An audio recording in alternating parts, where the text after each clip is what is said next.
This conference will now be recorded. So today's topic is on polycystic ovarian syndrome. So from this picture itself, you can see the main difference of normal ovary and the polycystic ovarian on ultrasound or on a gross picture. You can see the ovaries are enlarged grossly with multiple follicles which are actually peripherally arranged, but in this diagram it is shown as like multiple follicles. So this we call it as polycystic ovary. So originally polycystic ovarian syndrome was described by Steen and Leventhal. Therefore, it is also called as Steen-Leventhal syndrome. So how they diagnosed this polycystic ovarian syndrome, like how they discovered this condition. They've actually saw 7 patients with amenorrhea, hirsutism and enlarged polycystic ovaries. So what they did for these 7 patients, out of which 4 of them were obese. So they actually resected some part of the ovary, that is either half or 3/4 of each ovary is removed. After removing a part of the ovary, all the 7 patients resumed their regular menstruation, and 2 of them also became pregnant. So from this, they've actually confirmed this polycystic ovarian syndrome, or they've described this polycystic ovarian syndrome and also called as Steen-Leventhal syndrome. So it is characterized by excessive androgen production by ovaries. Usually affects 4 to 12% of women in reproductive age group. So incidence is 4 to 12%. So coming to polycystic ovarian syndrome or Steen-Leventhal syndrome, it is a common endocrinopathy which is actually characterized by oligo or anovulation. Oligo-ovulation is decreased number of menstrual cycles, that is less than 8 per year. Anovulation is continuous. Continuously the women doesn't get ovulation for more than 3 months. So signs of androgen excess, either it can be clinical signs, that is facial growth of facial hair, or hirsutism or acne, pimples, or alopecia, that is androgenic alopecia. So all these are the signs of androgen excess with ultrasound showing multiple small ovarian cysts. This characteristic ultrasound picture of polycystic ovary usually develops when this condition persists for a long period of time. So you shouldn't get confused with polycystic ovary with polycystic ovarian syndrome. The ultrasound picture which is showing 2 to 9 mm size of follicles which are peripherally arranged of more than 12 in number is called as polycystic ovarian morphology. So simply you cannot diagnose a polycystic ovarian syndrome with ultrasound picture alone. What is polycystic ovarian syndrome? This should have a specific criteria. It should have an ovulatory dysfunction. It should have hyperandrogenism either clinically or biochemically, and you should exclude the other causes of these conditions, and along with it ultrasound picture showing polycystic ovarian morphology. So simply polycystic ovarian morphology and ultrasound, you cannot diagnose a case of polycystic ovarian syndrome. It can be functional also. So finally, to the diagnostic criteria of PCOS, ASRM Rotterdam criteria is given 2 of 3. Out of these 3, any 2 if they are positive, then you have to diagnose the case as polycystic ovarian syndrome. What are the 3 criteria? The first one is clinical or biochemical hyperandrogenism. Clinical means I've already said hirsutism, that is growth of facial hair, acne or alopecia. Biochemical is raised biochemical is raised androgenic hormones, that is testosterone. Oligo or anovulation, and ultrasound picture showing polycystic ovarian morphology. The total number of follicles more than or equal to 12, which measure 2 to 9 mm in diameter. Or you can go with a ovarian volume of more than 10 centimeter cube or 10 ml. So this is the criteria given by the Rotterdam, which we are following to diagnose a case of polycystic ovarian syndrome. And after this, you have to exclude all other causes of anovulation like thyroid, hyperprolactinemia, even Cushing's, and the other factors which actually cause this type of picture. So coming to the etiology, mostly the etiology of polycystic ovarian syndrome is unknown. So we will go with lifestyle changes, dietary factors, because with the change in lifestyle modification or dietary modification, you can actually regress the disease progression. Stress, obesity, genetic factors, because it usually runs in families, and environmental factors also contribute to the etiology of polycystic ovarian syndrome, but none has proven. So finally, the pathophysiology, why this polycystic ovarian syndrome is happening in a particular group of women. So what is the pathophysiology? It is actually explained in the headings like hypothalamic pituitary, androgen excess, anovulation, insulin resistance, and the long-term consequences. Coming to hypothalamic pituitary, usually in the hypothalamus, the GnRH, gonadotropin releasing hormone, is actually released in a pulse fashion. So increase in GnRH pulse frequency. So normal pulse frequency of GnRH is increased, which have a selective preferential increase of luteinizing hormone.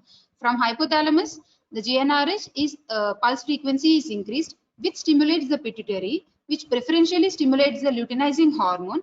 Thereby, the luteinizing hormone is increased, and FSH is decreased because in the next slide, because due to increased inhibin and increased estradiol. See, increased pulse frequency of GnRH, which have preference to LH, increase in frequency and amplitude of luteinizing hormone. This luteinizing hormone actually stimulates the theca cells of ovaries, and it will stimulate theca cells.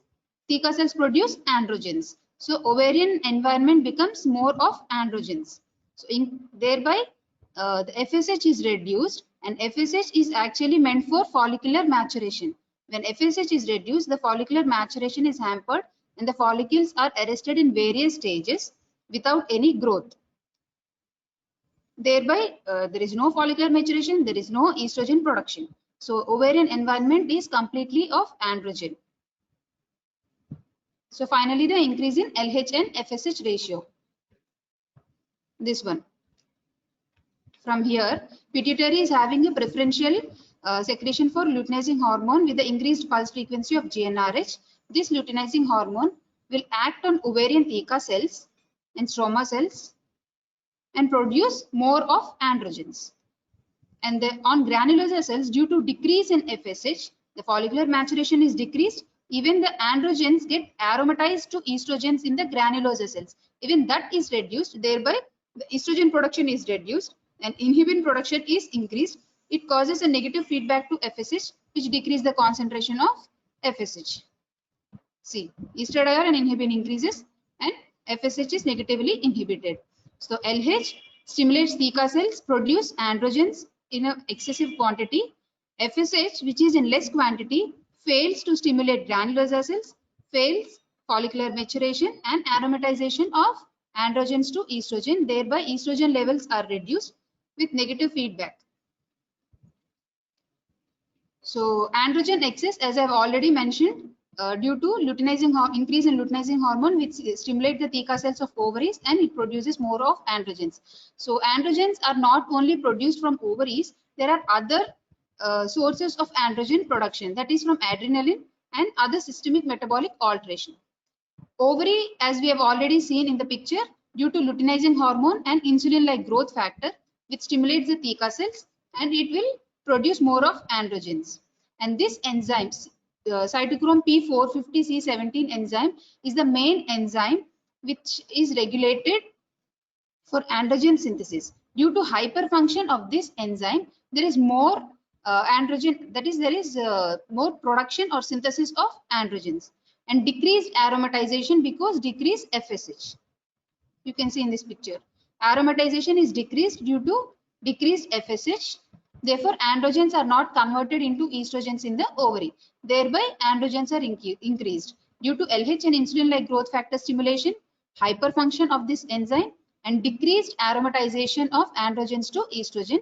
Thereby, increases the androgens in the ovary. So, coming to the adrenal source. Adrenals are usually, they are more adrenals usually they act according to the stress factors. Due to increased stress, again the hyperfunction of this enzyme, which is a regulatory enzyme for the androgen synthesis, and the high prolactin levels also stimulate androgen synthesis from the adrenaline gland. Here you can see the ovarian stimulation, increased LH, hyperfunction of this enzyme, decreased aromatization in the ovary, increased insulin-like growth factor and insulin, which again stimulate the theca cells. Thereby it increases the androstenedione and testosterone, which are the major androgens produced from the ovaries. What are the other metabolic alterations? Hyperinsulinemia, as we have already seen, insulin-like growth factor and insulin, which stimulates the theca cells to produce androgens, and even insulin inhibits the synthesis of sex hormone binding globulin. This sex hormone binding globulin is actually necessary for binding for sex hormones like androgens and other corticosteroids. And this androgen, if this hormone binding globulin is in lesser quantity, you can see more of free androgens in the circulation. Hyperprolactinemia is another cause for androgen excess from the adrenaline gland. So ovarian source of androgens and adrenaline source of androgens are secreted and are released into the circulation. These androgens go to the circulation and settle in the peripheral tissues like adipose tissues, because they go in the circulation as a free molecule because reduced sex hormone binding globulin. Thereby the increased peripheral aromatization. Don't get confused with ovarian aromatization, which is happening in the granulosa cells. This is peripheral aromatization, which happens in the adipose tissue, that is fat tissue, where the androgens are converted into E1 estrogen. In ovaries, usually the androgens are converted into E2, which is actually reduced due to reduced FSH and decreased functioning of the granulosa cells. So increased E1, tonic hyperestrogenic state, that is estrone, is not estradiol, it is estrone, which is sensitive for this GnRH. Again, there is a positive feedback here. So that is the explanation for androgen excess. Why this anovulation is happening? See, low E2 levels. E2 is estradiol. Estradiol is usually it is necessary for ovulation. Low E2 levels are low because of lesser stimulation of FSH on granulosa cells, and increased inhibin, which decreases the FSH level, and follicular growth is arrested, and defective ovarian aromatization of androgens. As I already mentioned in the previous slides, follicular growth is arrested and aromatization of androgens in the ovaries are decreased, thereby decreases the estrogens, estradiol. So what elevated LH does this? It increases androgens and the ovarian environment becomes more of androgenic. So finally, for ovulation, we need an estrogenic environment, not androgenic environment. But in PCOS, there is more of androgenic environment. Even if you see the LH, luteinizing hormone, it is getting tonically elevated. So it is not having a peak value. For ovulation, every monthly cycle, there is an LH surge. So there is a peak value of LH on day 14 to 16 probably, thereby it goes with ovulation. But if you see in a PCO condition, LH is tonically elevated. There is high levels of LH, luteinizing hormone, throughout the cycle, thereby it inhibits the ovulation. So insulin resistance, as we have already seen in the previous slides, insulin and insulin-like growth factor, which act on theca cells and produce androgens, and they act on liver, they will reduce the sex hormone binding globulin. Finally, they increase the androgen levels. Why this insulin resistance is happening? What is this insulin resistance? Insulin resistance, it's a condition where when you give an exogenous insulin, that is from outside, or the endogenous insulin, which is inside the body, which is secreted inside the body, depending on the carbohydrates which we are taken, this insulin has less than normal effects on peripheral tissues like muscle, fat, and liver. When you take a rich carbohydrate diet, usually your insulin levels will increase and they will act on the peripheral tissues like muscle, fat, and liver to and it makes use of the increased carbohydrates as glucose. But if you in insulin resistance case, either endogenous or exogenous insulin when administered, they have a less than normal effects on these peripheral tissues. Thereby insulin increases, but the action of insulin is reduced. This is mostly due to mutations in insulin receptor or reduced in tyrosine phosphorylation. This insulin receptor, to get activated, it should get phosphorylated, like tyrosine phosphorylation, which is reduced, or due to mutation of these receptors, the insulin is not acting on the peripheral tissues, thereby glucose levels in the circulation increases, and the pancreas, seeing this glucose levels, it again releases the insulin. Thereby the hyperinsulin state happens, and this insulin, it will act on ovarian theca cells and produce more amount of androgens. It will act on liver and decreases the sex hormone binding globulin, again increases in free androgen levels. So this grows as a vicious cycle. So this is the complete picture of PCOS. See, from hypothalamus, the increased pulse frequency of GnRH, which stimulates pituitary, and preferential increase in LH, thereby increase in LH to FSH ratio, that is more than 2:1. And this LH, it stimulates ovarian theca cells to produce androgens, and decrease in FSH, it won't act on granulation cells because its level is reduced. Thereby the maturation of the follicles is arrested at various stages, and the estrogen production is also arrested because these androgens which are produced from the theca cells go into granulosa cells, and then they form the estrogen. So E2 levels decrease and follicular maturation is arrested and increased in androgens. So this increase in androgens goes to peripheral circulation into adipose tissue and get aromatized to E1. So this E1 acts on uterus endometrium. Due to unopposed action of progesterones, this estrone acts on uterus endometrium and causes endometrial hyperplasia. And androgens on skin, they cause hirsutism, acne, and hyperinsulinemia causes acanthosis nigricans. Finally, follicular atresia and anovulation. So this is the complete pathophysiology of PCOS. So how the patients present in a PCO?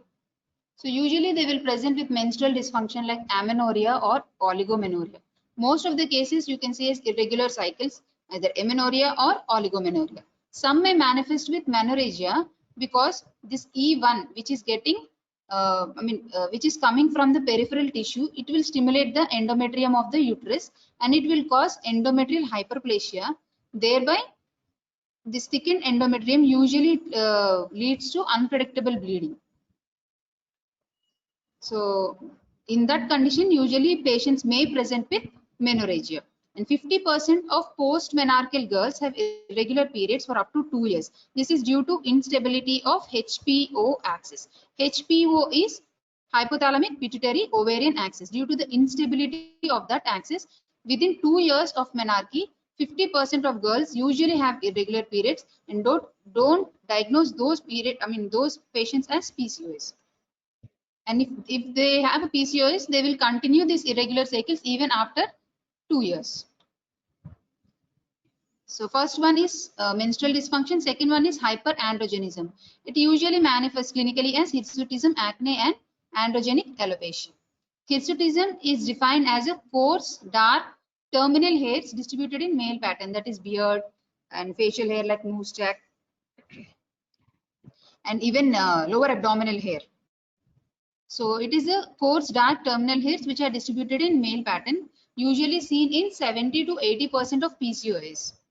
Develops in late adolescence due to increased androgens. This androgens, the 5-HT androgen, is more prone to do this hirsutism. And most common areas are upper lip, chin, chest, and linea alba of lower abdomen. It occurs due to increased androgen production either from ovary or the adrenals. Why this happens? This is due to increased sensitivity of the skin or facial hair to 5-alpha to DHT. This 5-alpha reductase is an enzyme which converts testosterone to dihydrotestosterone, which is the active form which stimulates the hair follicle and which will cause this hirsutism. Therefore, increased sensitivity of the skin to 5-alpha reductase enzyme, which converts this testosterone to dihydrotestosterone, which is actually sensitive to hair follicle, and it will increase the hair growth. So we have a scoring system for hirsutism. So all patients with facial hair, or we don't call them as hirsute. We have a scoring system for hirsutism, which we call it as modified Ferryman-Galway scoring. In this Ferryman-Galway scoring, we actually see 9 areas. These are the 9 areas: upper lip, chin, front of the thorax, back of the thorax here, upper abdomen, lower abdomen, arms, and thighs. So these are the 9 areas we will see, and we will grade it into 4.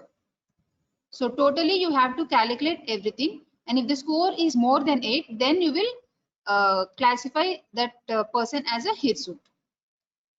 So this is very tedious work to score in by this way. So usually in OPDs or general practice, we go with the normal clinical questionnaire like method and frequency of hair removal, how frequency she removes her hair, and what is the method she will go with. So according to that, we will grade this hirsutism.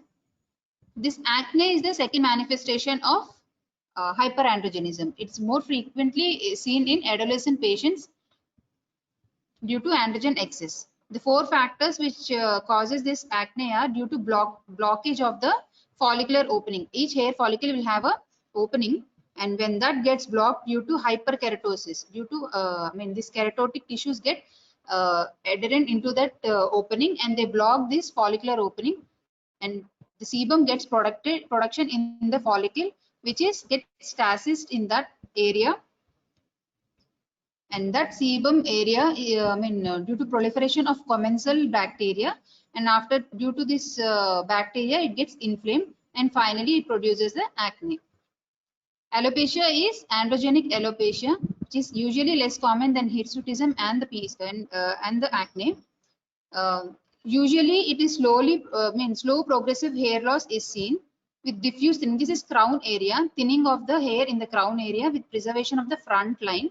Front line is preserved with bitemporal recession. These temporal regions will go off, but this frontal line is preserved.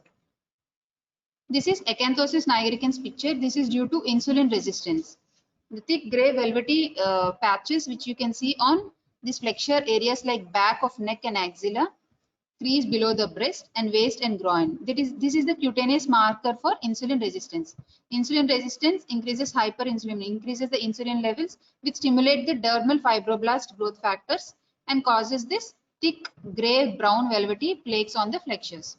50% in obese PCOS and 5 to 10% in normal weight PCOS is seen in this Acanthosis nigricans. Even PCOS may present with infertility. This infertility is due to anovulatory cycles. Anovulation is already seen because ovulation doesn't happen as there is no LH surge and there is no estrogenic environment in the ovaries. So when there is no ovulation, there is no chance for fertilization and pregnancy. If the pregnancy happens, there may be early miscarriages in patients with PCOS. This is due to insulin resistance. Women with PCOS have 2 to 3-fold of higher risk of even gestational diabetes, pregnancy-induced hypertension, preterm birth, and perinatal mortality. Even if they get pregnant, they usually have early miscarriage due to insulin resistance, or if the pregnancy is continued, they may have other complications like gestational diabetes, hypertension disorders in pregnancy, preterm birth, and perinatal mortality. So these are the common manifestations of PCOS. What are the long-term sequelae? Usually PCOS patient with insulin resistance, they have high chances of getting a diabetes mellitus in the adults. In adult obese PCOS, impaired glucose tolerance you can see in 30% of patients, and frank diabetes in 7% of patients. So patients with adult PCO patient, if you check their glucose levels, 7% of them will have diabetes mellitus, and 30% will be in the range of impaired glucose tolerance. The similar incidence is also seen in adolescent PCOS. So this is mainly due to beta cell dysfunction independent of the obesity. So obesity is not a confounding factor. Even if she is not obese also, impaired glucose tolerance is 30% and diabetes is 7%. The second long-term sequelae is dyslipidemia. 70% of patients will have dyslipidemia with increased low density lipoprotein, increased triglycerides, and decreased HDL, high density lipoproteins. These changes in lipid profile may increase the cardiovascular risk for the patient. Third one is obstructive sleep apnea, 30 to 44-fold higher in women with PCOS. This obstructive sleep apnea is incidence is higher in women with PCOS. This is due to central obesity and insulin resistance. See, PCOS, there is higher risk of diabetes and cardiovascular disease in women with PCOS with obstructive sleep apnea. If you see patients with PCOS with obstructive sleep apnea will have higher risk of diabetes and cardiovascular disease than PCOS without sleep apnea. So it will add to the risk factors. So finally, the metabolic syndrome, it is characterized by insulin resistance, obesity, atherogenic dyslipidemia, hypertension. It is associated with increased risk of cardiovascular disease and type 2 diabetes. So how you diagnose a metabolic disorder is presence of any 3 of all these 6. The female waist of more than 35 inches, triglycerides of more than 150 milligrams per deciliter, HDL less than 50 milligrams per deciliter, and blood pressure of more than 130 by 85 mm per Hg. Fasting glucose of 110 to 126 milligram per deciliter, and 2-hour post 75 grams glucose of 140 to 199.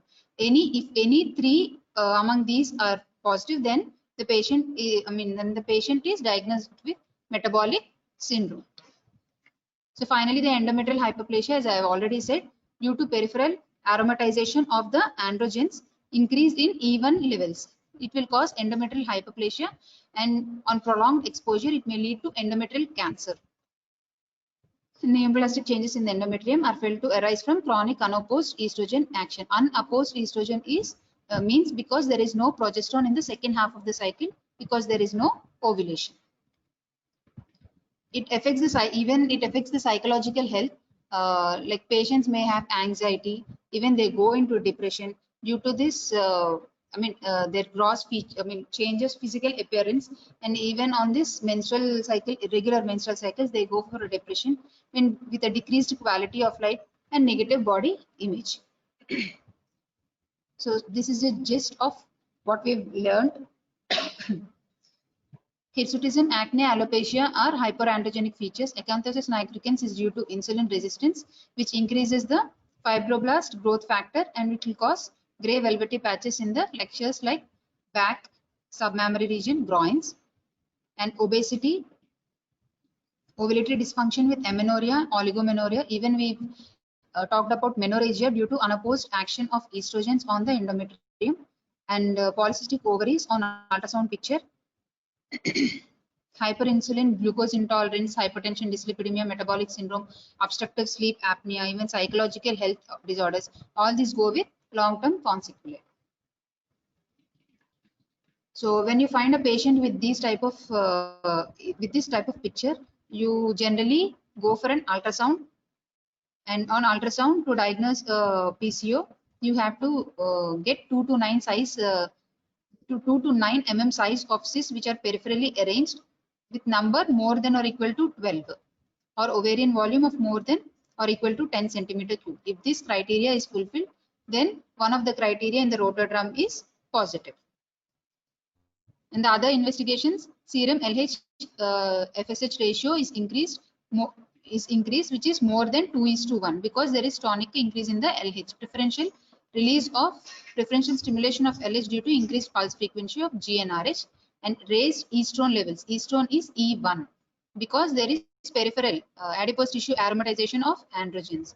Reduced sex hormone binding globulin due to insulin which acts on liver, and it will reduce the synthesis of sex hormone binding globulin. And raised androgens, usually the testosterones, more than 150 nanogram per deciliter. And insulin resistance is diagnosed by, if you see a fasting insulin, it is more than 25 micro international units per ml. Fasting glucose by insulin, since insulin is increased, denominator is increased, it should be less. Fasting glucose by insulin ratio of less than 4.5, and serum insulin response If you take a food and after 2 hours post 75 grams glucose, you just check her insulin levels after 2 hours. It should be more than 300 micro international units per ml. This is the values for insulin diagnosing insulin resistance. So coming to pathological picture, grossly the ovaries are enlarged with ovarian volume of more than 10 centimeter cube. And capsule is thickened. You can see this white glistening capsule thickened, and these are multiple follicles you can see on a gross picture. This is normal ovary and this is polycystic ovary. Grossly, ovarian size is increased with thickened capsule and peripherally arranged follicles. Histological picture, again, the ovarian thickening of the capsule, that is thickened tunica albuginea. This is tunica albuginea. It is thickened. These are multiple follicles at various stages of maturation and atresia also. Even the theca cells surrounds the follicles